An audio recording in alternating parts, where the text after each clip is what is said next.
Disclaimer, तो हम इस वीडियो के माध्यम से किसी भी सेक्सी गतिविधियों का समर्थन नहीं करते और अगर आप एक एडल्ट हो तो इस वीडियो को देखें, अन्यथा आपके हार्मोन्स की तीव्रता भी बढ़ सकती है।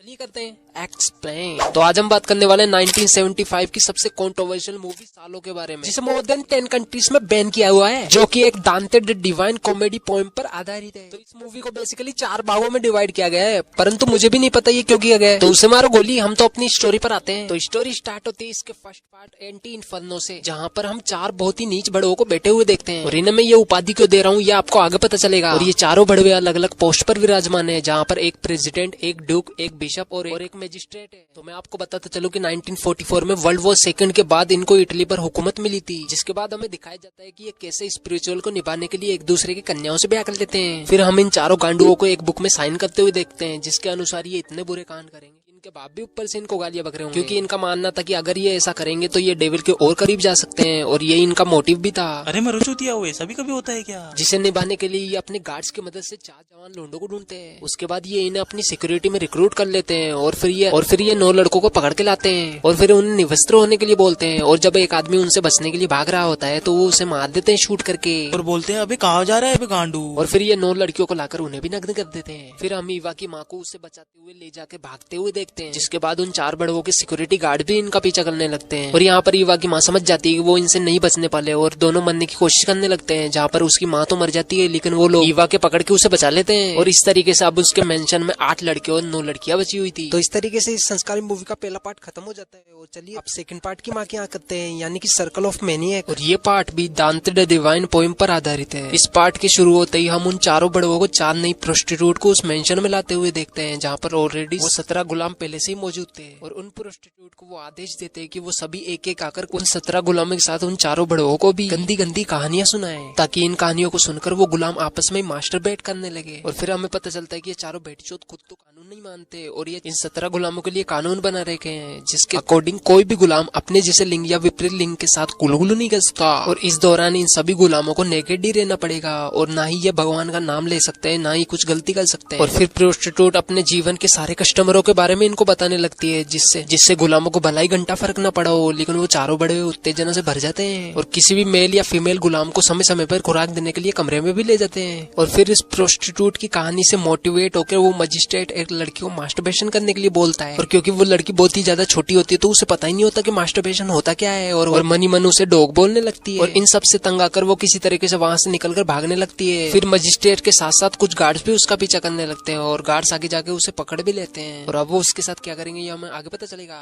फिर हम सभी को एक रूम में खाना खाते हुए देखते हैं। फिर एक गार्ड एक लड़की को नीचे पड़ी हुई रिंग उठाने के लिए बोलता है, और इसी बात का फायदा उठाकर वो अपना सामान उसकी तिजोरी में रख देता है। और इस प्रक्रिया को देखकर पता नहीं उस बड़वे को क्या ही चुल मस्ती है कि वो अपने दोनों सेव ले जाकर उस आदमी को दे देता है, और बोलता है इसे भी काटो।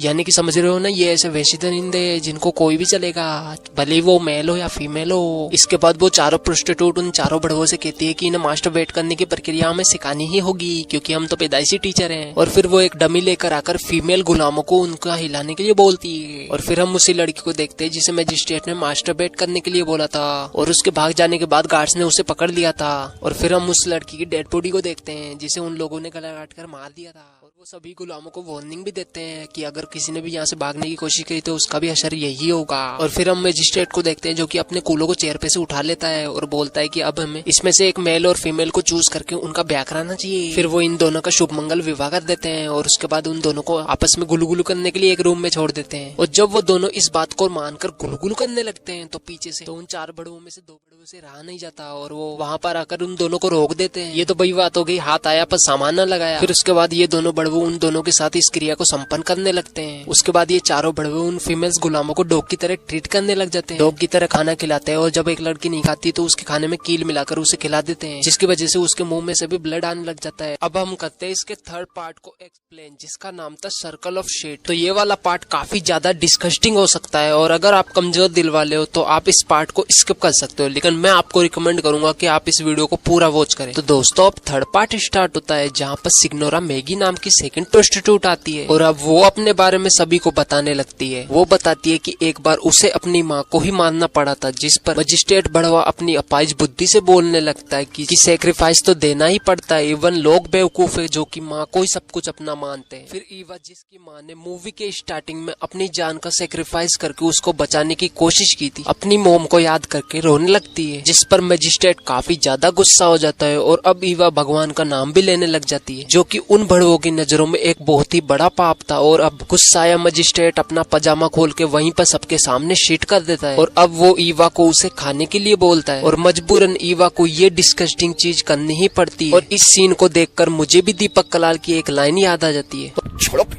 और फिर ये चारों बड़वे रोजाना ही गुलामों को यही चीज खाने को देने लगे और खुद भी खाने लगे। इवन नाश्ते में भी उन्हें यही सब दिया जाने लगा और जो इसे नहीं खाता उसका नाम एक रजिस्टर में लिखा जाता ताकि लास्ट में उसे सबसे दर्दनाक मौत दी जा सके। और यहाँ पर मैं आपको एक्सप्लेन नहीं कर सकता कि ये कितना ज्यादा डिस्कस्टिंग था, जहाँ पर इन चारों बड़वे के दिमाग में भेजा ही नहीं था। और इस तरीके से अब रोजाना ये यही परोसेंगे और इन्हीं को खाएंगे। और इस तरीके से अब ये सेकंड प्रोस्टिट्यूट की बात से इंस्पायर्ड होकर कभी किसी को पेलते या फिर कभी किसी से अपने ऊपर पीस करने के लिए बोलते। और एक रात ये चारों डिक्टेटर अपने सभी गुलामों की बेक देखने लगते, जहाँ पर इनका प्लान ये था कि जिसकी बेक सबसे ज्यादा अट्रैक्टिव हुई उसको ये मार देंगे। जहाँ पर इन्हें एक लड़की की बेक पसंद आ जाती है और ये जब उसको शूट करने के लिए गन चलाते हैं तो उसमें गोलियां ही नहीं होती, जिस पर डिक्टेटर उस गुलाम को बोलता है कि हम तुम्हें इससे भी भयानक मौत देने वाले हैं। इसके बाद वो चारों बड़वे चूतियापंती का प्रदर्शन करते हुए अपने गार्ड्स या फिर गुलामों से मैरिज कर लेते हैं। और फिर एक गुलाम एक डिक्टेटर को बताता है कि इस मेंशन में तुम्हारे रूल्स को तोड़ा जा रहा है, जिस पर वो डिक्टेटर जाके दो लड़कियों को साथ में सोते हुए देख लेता है। और इन बड़वों के रूल्स के अकॉर्डिंग कोई गुलाम साथ में नहीं सो सकते थे, जिस पर वो डिक्टेटर उन पे गन पॉइंट कर देता है, जिस पर वो लड़कियां उन्हें बताती है कि एक गुलाम और भी है जो कि एक नौकरानी के साथ सोता है। और वहां जाकर चारों डिक्टेटर उसे पकड़ लेते हैं। फिर वो चारों शूट करके उस गुलाम को भी मार देते हैं और उस नौकरानी को भी। और अब वो चारों बड़वे बचे हुए सभी गुलामों को एक शिट से भरे हुए टब में बिठा देते हैं। और यहीं पर ये थर्ड पार्ट भी खत्म हो जाता है। अब हम एक्सप्लेन करेंगे इसके फोर्थ पार्ट को, जो कि है सर्कल ऑफ ब्लड, जहाँ पर हम उन चारों डिक्टेटरों में से एक डिक्टेटर को चेयर पर बैठे हुए देखते हैं और वो अपनी दूरबीन से खिड़की के बाहर बाकी बचे हुए 3 डिक्टेटरों को गुलामों को टॉर्चर करते हुए देखता है। और इन डिक्टेटर्स ने जो 4 गार्ड अपॉइंट किए थे उनमें से 2 गार्ड हमेशा उस चेयर पर बैठे हुए डिक्टेटर को प्रोटेक्ट करने के लिए और बाकी 2 बचे गार्ड उन बाहर वाले तीनों डिक्टेटरों के साथ उन गुलामों को टॉर्चर करेंगे। फिर फर्स्ट डिक्टेटर की बारी खत्म हो जाने के बाद सेकंड डिक्टेटर उस चेयर पर आके बैठता है और बाकी 3 गुलामों को टॉर्चर करने लगते हैं, जहाँ पर वो डिक्टेटर्स मेल के पेनिस को काट देते हैं, फीमेल्स के ब्रेस्ट को काट देते हैं, किसी की आंख निकाल देते हैं और किसी की जबान काट देते हैं। ऐसा करते करते अब लास्ट डिक्टेटर आकर चेयर पर बैठता है और अब वो तीनों डिक्टेटर्स जो कि मैदान में थे एक एक करके सभी गुलामों को मार देते और अपना चूतियापा भरा डांस करने लगते। और फिर हम 2 गार्ड्स जो कि मेंशन के अंदर थे उनको डांस करते हुए देखते हैं और हमारी स्टोरी यहीं पर एंड हो जाती है। आज की इस वीडियो में बस इतना ही दिखा सकता हूँ और इस वक्त